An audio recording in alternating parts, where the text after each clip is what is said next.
forget if where the sparrow came in, hitting the window, if that was before the writers' room came together. Because what happens is, in this case anyway, David DiGilio and I got put together in December of 2019 because Chris and Antoine wanted me involved in the show. By contract, I have zero creative control, but those guys wanted me involved, which is awesome. So I've been involved from the very beginning, and I've learned a ton as well. But I talked to David DiGilio December 2019, talked to him every day since, to include this morning about our current spinoff series with Ben Edwards. And this time we're writing the finale together, which is really cool. But he wrote the pilot, and I don't think that was in the pilot. I have to go back and look. But he wrote the pilot, and I'm just learning. So he's asking me questions about SEAL teams and tactics and that sort of a thing. And I'm just absorbing like this new process and how you write a script. And then, it's just going to be the pilot. Okay. And then what happens? Oh, in this case, that when we get that to a place where it's good, then he'll take it with Chris Pratt, Antoine Fuqua, and they'll go out and shop it around Amazon and Netflix and Apple and Showtime and HBO and Hulu and all these places.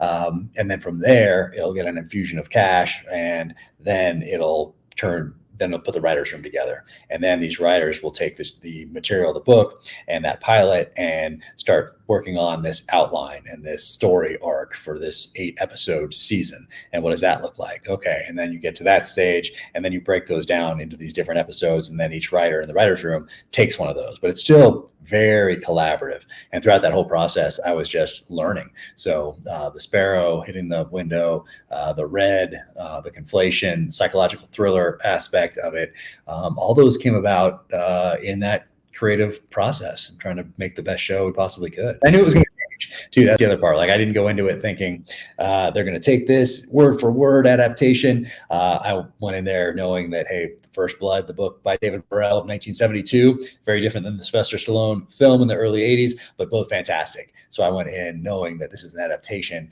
and it's going to be different. There are going to be changes. And what was important to Chris and Antoine and to David DiGilio, the showrunner, was that we maintain those elements of military authenticity, to keep those certain elements, and then allow the story to morph from there into these 8 episodes. So it was a really interesting process. Yeah, I also thought the ending was interesting in terms of the way that they handled Ben Edwards, right? The character in the book versus in the Amazon show. Very, very different. Yeah, that's one of the ones that I think that was much better in the show than in my books.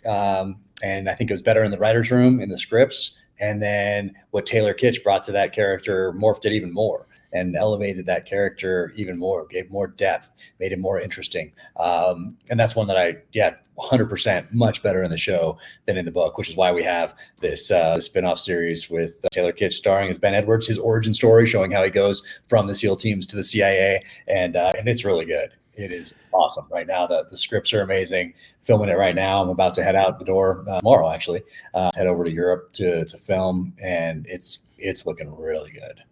Yeah, I'm super excited about that one because you're right. He did an amazing job with that character, with character development. And I know the writers are behind all that too, but just the way that he put that on screen, it's exciting to know that he's going to be doing something, moving that character forward.